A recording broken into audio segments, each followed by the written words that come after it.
প্রতারণার শিকার হয়ে সৌদি থেকে দেশে ফিরলেন প্রায় শতাধিক প্রবাসী বাংলাদেশি। সোমবার মধ্যরাতে রিয়াদ থেকে ছেড়ে আসা একটি ফ্লাইটে দেশে পৌঁছান তারা। বিভিন্ন মেয়াদে সৌদি থাকা এসব শ্রমিকদের অভিযোগ, বৈধ কাগজপত্র থাকা সত্ত্বেও তাদের আটক করে দেশে ফেরত পাঠিয়েছে সৌদি সরকার। এ সময় তাদের উপর হওয়া প্রতারণা ও অবিচারের চিত্র তুলে ধরেন এসব রেমিটেন্স যোদ্ধারা। সবকিছু হারিয়ে বিদেশে পাড়ি জমানো এসব শ্রমিকরা জানান, পরিবার পরিজন নিয়ে দুমুঠো ভাত খাবার সম্বলও বাকি নেই তাদের।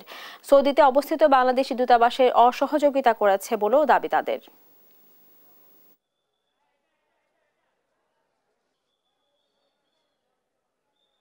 গ্রুপ ছাড়াই যাদের আকামা এক্সপায়ার আছে এমন যারা আছে তাদেরকেও ধরে নিয়ে গ্রুপ অটোমেটিক গ্রুপ দিয়ে দিচ্ছে এবং সব কিছু ক্যান্সেল করে দিতেছে।